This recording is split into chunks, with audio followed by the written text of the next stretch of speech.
Bonjour à tous, je me nomme Alix, élève de 4e A. Aujourd'hui, je vais présenter mon livre Sunga Berlin de Christophe Lambert.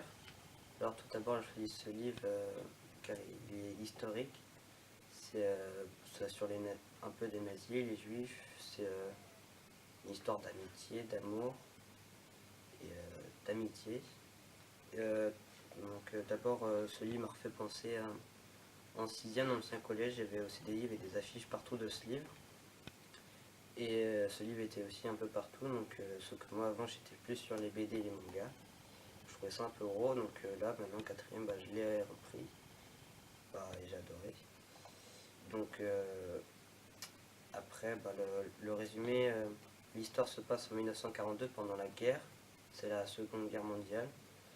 Il y a eu un groupe de jazz tué par des nazis, car dans le groupe ils étaient tous juifs sauf un qui se nomme Dussonder. Mais quelques années plus tard, Dussonder va être appelé pour créer un groupe, non pas de jazz mais de danse accentuée rythmiquement, pour remonter le moral de toutes les troupes à la guerre. Et donc après, les nazis vont envoyer recruter plein de jeunes musiciens pour refaire le groupe. Puis ce qui est marrant dedans, c'est ce qui caractérise toutes les personnes, car il y en a qui sont allés à l'école dite hitlérienne et d'autres qui sont de la rébellion, des résistants. Donc c'est assez marrant parce qu'ils sont amis mais ils savent pas vraiment leur histoire parce qu'ils la cachent un peu. Puis petit à petit ils vont apprendre à se connaître et chacun va dire leur petit secret. Et là-dedans, mon personnage préféré c'est un peu Dussonder parce qu'il a un côté franc et puis il est assez marrant. Parce qu'il y a un moment, quand il doit recruter, il y a plein de nazis qui viennent montrer leurs enfants à Dussonder pour savoir s'il va dans leur groupe. Sauf que lui, il est honnête, il dit que non, ils sont vraiment nuls, donc il faut pas les prendre. Puis ça fait des petits passages assez drôles qui font plaisir dans le livre. Puis il y a un passage à vous lire qui m'avait assez marqué. Ça a fini par se savoir dans la région. Un jour, l'un des nôtres a dit à sa façon de penser à un professeur. Ce dernier a obligé tous les élèves de la classe à défiler devant notre ami et à lui cracher à la figure. Puis cet ami a disparu mystérieusement. Le local où nous avions l'habitude de nous réunir entre deux excursions a été fouillé. La Gestapo a découvert une caricature du Führer. 2 tiers des membres de notre groupe ont été arrêtés. Je ne sais pas ce qu'ils sont devenus, mais en tout cas, ils n'ont pas parlé. Christophe et moi, nous sommes parmi les derniers en liberté. Nous n'avons pas été inquiétés. Donc j'ai trouvé ce passage assez bien, ce qui montre que même en étant à l'école hitlérienne, on peut ne pas être d'accord sur Hitler, et qui eux en fait ont aussi un groupe de jazz en cachette, sauf que dans leur région tout ça prend vite et ça a mal fini, puis ça laisse du suspense, puis ça fait des flashbacks, et ça j'aime bien, parce qu'on apprend de plus en plus de choses sur les personnages, donc c'est ça que j'avais bien aimé. Et puis j'ai aussi l'évolution des personnages, parce qu'à chaque fois ils changent, en fait le comportement change en fonction de ce qui se passe. Par exemple, il y en a qui peuvent par exemple pas parler dans plein de chapitres, puis d'un coup ils apparaissent, et puis c'est eux qui refont qui continuent, qui accélèrent le chapitre, qui donnent un peu plus d'action, et ça c'est pas mal. Donc puis il y a pas mal de suspense, c'est marrant.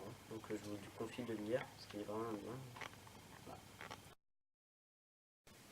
Bonjour, je vous présente Nolwenn. Bonjour, je vous présente Maya. On va vous présenter le livre Le dos au mur, écrit par Christophe Lambert. En premier lieu, nous avions lu le livre Petit frère, écrit par Christophe Lambert, et qui sont 2 livres complètement différents. Nous allons avoir l'occasion de rencontrer l'auteur lors d'une après-midi à la bibliothèque organisée par le collège. Comme ça, nous pourrons lui donner notre avis, nos commentaires et lui poser des questions. Voilà. Le dos au mur est un livre sur l'immigration. C'est un jeu télévisé organisé par les États-Unis. Ils lâchent 200 Mexicains. Et qui sont traqués à mort par la police. Et le dernier survivant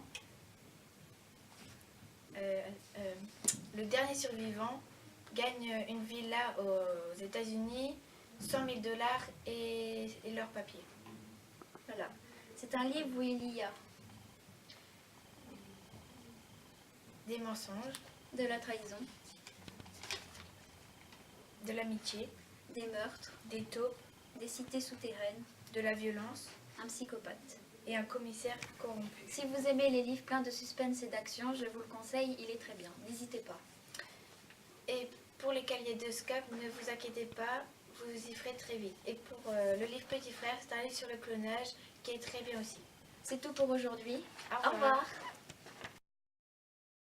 Bonjour, je m'appelle Alexis, j'aimerais vous présenter Virus 57, un livre de Christophe Lambert. J'ai pas le livre, mais on va faire sans. J'ai choisi ce livre parce que c'est un livre qui est assez gros et que j'aime bien ça. Et j'aime bien les histoires de maladies, virus, avec du suspense et de l'action. Au début du livre, il y a des drames qui se produisent avec des jeunes qui meurent en contaminant les personnes autour d'eux. La police scientifique découvre que tous ces ados sont nés par PMA et ont le même père biologique commun. Donc ils vont essayer de les arrêter pour les sauver, car ils peuvent contaminer les gens autour d'eux. Et en voulant les sauver, ils vont arrêter un jeune geek qui est porteur du virus et qui, en s'enfuyant avec Sia, une chanteuse, il croit à un complot du gouvernement. Et donc il s'enfuit et une course-poursuite se déclenche. Et en même temps, ils essaient de retrouver le père biologique pour fabriquer un vaccin. Mais la mafia va venir essayer de retrouver aussi le père et de le tuer pour régler des comptes avec lui. Donc j'ai vraiment bien aimé ce livre, vu que comme Le dos au mur de Christophe Lambert, il y a beaucoup d'action et de suspense. C'est vraiment une course contre la montre, vu que on ne sait pas trop si les jeunes vont survivre. Donc je vous conseille ce livre et bonne lecture si cela vous a plu. Voilà. Salut, moi c'est Marceau, aujourd'hui je vais vous présenter Swing à Berlin de Christophe Lambert. J'ai choisi ce livre car j'adore le jazz, mais ce livre en parle du coup. J'ai choisi ce livre. La couverture aussi m'a plu, m'a attiré, du coup je l'ai pris. C'est l'histoire de Dusander, un jazzman allemand qui a vécu pendant la Seconde Guerre mondiale. Le gouvernement lui a demandé de créer un groupe de jazz avec des jeunes talents à travers le pays. Donc il part dans toute l'Allemagne et va d'un conservatoire en conservatoire. Et quand il rentre à Berlin pour dire son groupe, il n'a choisi que quatre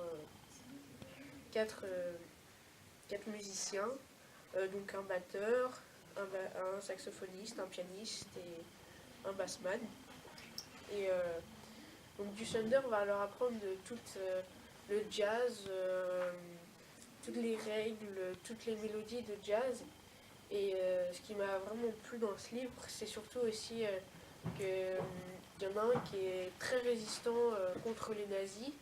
Il y en a un justement qui est pro-gouvernement, qui a fait la jeunesse hitlérienne. Du coup, il y a eu des petits fights, mais sauf que Dusander leur a appris à coopérer et du coup ils ont fait un groupe de jazz et c'est vraiment super cool.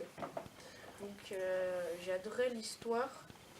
Par contre ça m'a étonné un petit peu que Christophe Lambert ait fait un livre dans le passé, parce que j'étais plus habituée à Dos au mur ou Petit Frère qui se passe dans le futur. Et ça fait bizarre. Et puis moi je lis pas beaucoup de livres de ce genre. Je lis plus des livres comme par exemple Les Allemands ont gagné ou des livres de science-fiction.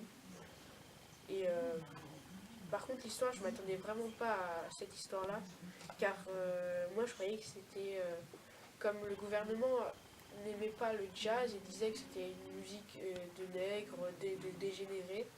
Ils avaient interdit le jazz. Et du coup, je croyais que ça avait été des jazzmen qui jouaient dans des